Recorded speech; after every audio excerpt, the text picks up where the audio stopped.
Traditionally speaking, the biggest barrier to getting into landscape photography has been the equipment. The perception is that you need an expensive proper camera, expensive lenses, and an expensive tripod. But with this latest generation of smartphones, the gap between a dedicated camera and a smartphone has never been closer. If you have a relatively recent model, there's absolutely no reason why you can't start learning the craft of landscape photography with your smartphone. To get you off on the right foot and to help you get great results from the get-go, I have some pro tips for you to utilize the next time you're out in nature looking for interesting compositions.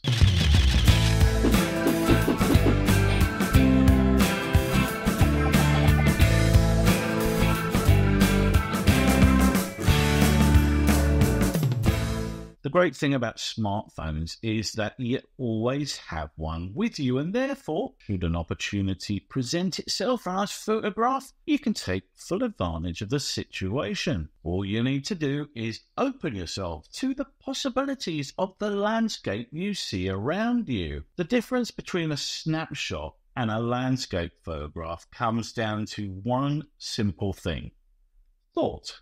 When you take a snapshot, you're working at best on reflexes and instincts. Something caught your eye, and without thinking about it, you fire off a shot. When you take a landscape photograph, however, you need to think about the process. Here are some useful questions to ask yourself when composing your shot. What is my point of interest? Is there something intrusive I can leave out of the shot? Where is my eye being led in this frame? Am I standing in the best place to take this shot? Is the default lens the best choice for this shot? Do I need to move or change any settings to improve the way I capture the light? Is something poking into the edges of the frame? Does the frame feel unbalanced? Is this best shot at head height? Would this composition work better with a portrait or landscape orientation? What should my settings be?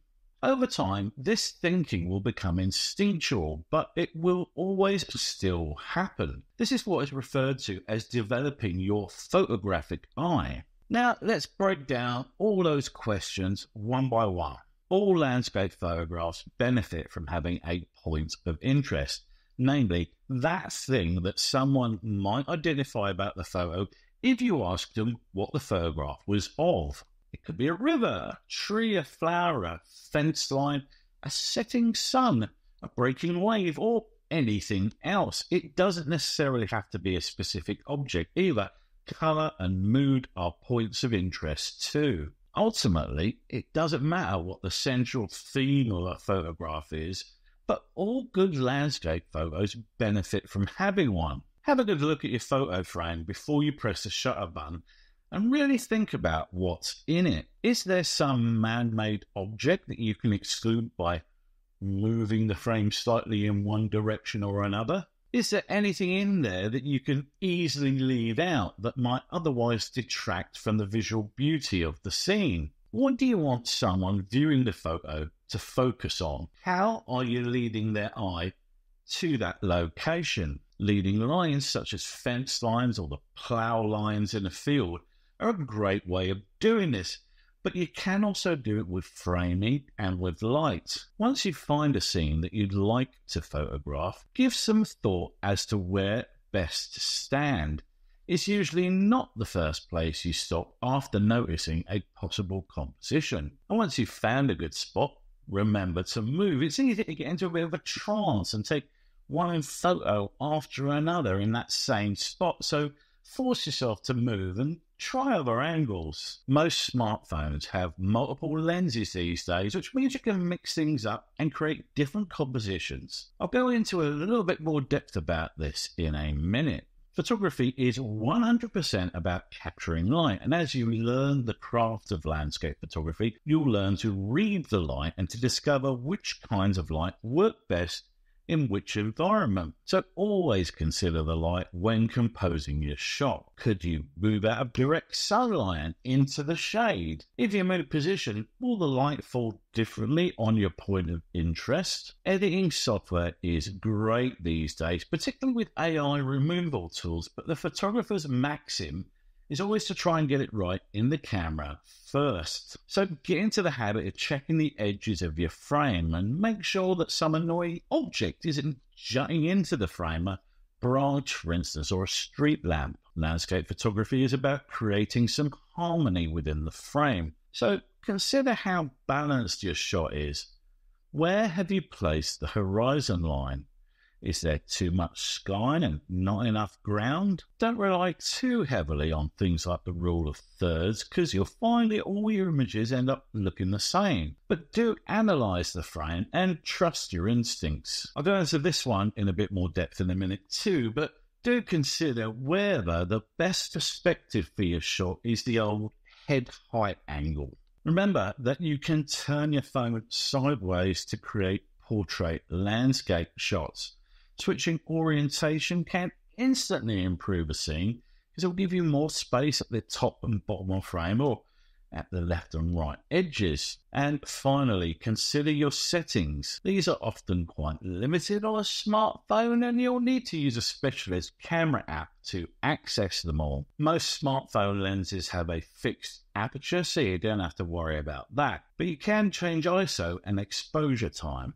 Higher ISO is used in low light situations, but you can change this for artistic purposes. Typically speaking, the lower the ISO, the less pixelated noise you'll get in your image. Exposure time determines how long the shutter stays open. The longer the exposure time, the brighter the image. And again, you can change this for artistic purposes.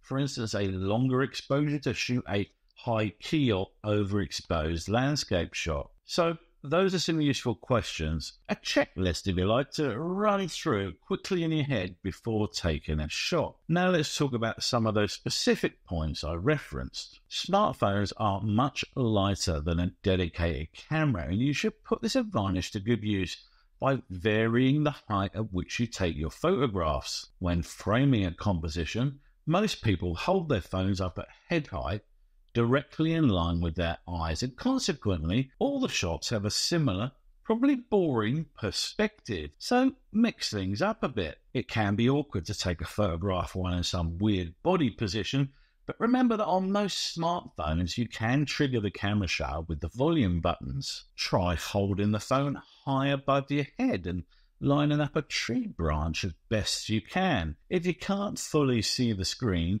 don't stress, just take a bunch of photographs and bin the ones that don't work out. Put the phone down at ground level and shoot through the grass. Try tweaking the tilt of the phone as you do it, so you get different ratios of grass to sky in the shot. If you have multiple lenses on your smartphone, then experiment with them. In particular, try the telephoto lenses. You can get some really creative shots by shooting with a telephoto at ground level. Most mid-tier and pretty much all premium smartphones have more than one lens these days, and that offers far greater flexibility when taking landscape photos. When you're shooting a landscape, you might automatically select one of these standard or ultra-wide lenses so that you can get as much as possible of that beautiful scene in the frame. But the problem is that often these simple head height wide images are boring because there's no specific point of interest in the photo. So when shooting a landscape, try including a point of interest close to the camera lens, such as a flower or a tree.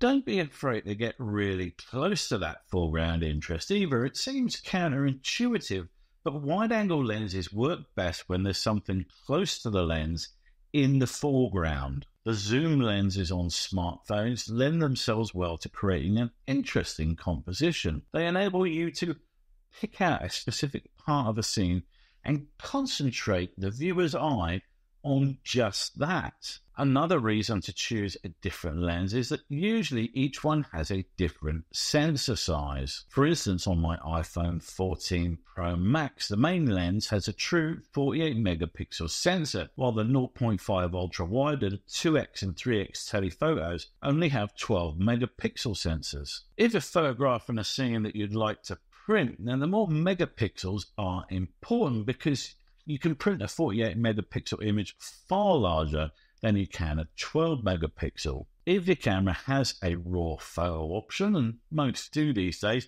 then you should enable this to get the highest possible quality images. Think of RAW as a digital version of a film negative. It's an extremely flexible photo format that enables you to reveal all sorts of hidden details in your photographs. RAW images are what your smartphone's photographs look like before your phone's computational photography engine makes all sorts of changes to things like brightness and saturation. By editing those raw pixels yourself, you can make all the decisions about how the photo ends up looking instead of your phone. To edit a RAW photograph, you will need a RAW editor, but it doesn't have to be a full-blown professional application. Affinity Photo, Luminar Neo, and Photomator are all reasonably priced apps that you can purchase outright with no subscription and which work brilliantly with smartphone RAW files. One of the best things about landscape photography, as far as I'm concerned, is how awesome it is for getting you out into nature. And while it's perfectly acceptable to photograph well-known locations, the fun really starts when you strike out on your own and photograph stuff that nobody else has. So consider getting out into the local landscape and exploring. Be open to new experiences and also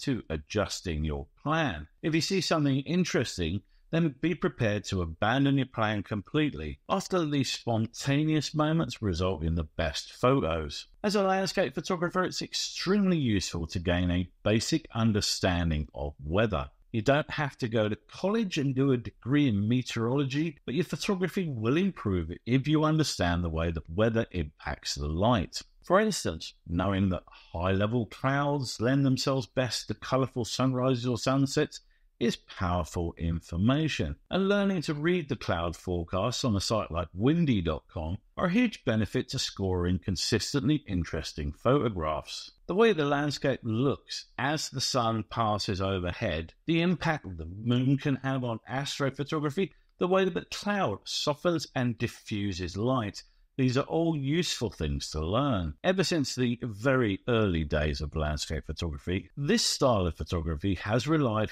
heavily on post-processing. Don't believe for a second that it started with the invention of Photoshop. The most lauded landscape photographer of all time, Ansel Adams, would spend as much time perfecting his prints in the darkroom as he would taking them. The RAW photo format that I advise you to use is intended to be edited.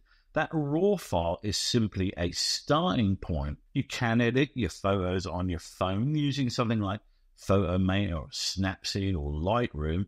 And in fact, in the case of Lightroom, you get pretty much the same functionality on a phone as you do with the full desktop app. However, it's much better to work on a photograph on a nice big screen because then you can see all the flaws and get a much better idea of how the whole thing looks. You don't need to splash out on expensive applications either. In fact, the likes of Photomator or Luminar Neo often lend themselves to smartphone photographs better than larger apps like Lightroom Classic, Capture One, or Photolab. While all post-processing is simply an artistic choice, I believe that the aim of landscape photography should be to honestly depict the scene that you photograph. And with that in mind, try to resist the call of the color sliders. Use them carefully. Cranking that saturation slider all the way to the right will make your photograph more colorful, but it won't actually look anything like the scene. For these reasons, I'd also advise you to steer clear of presets. Not all presets turn photos into an acid trip,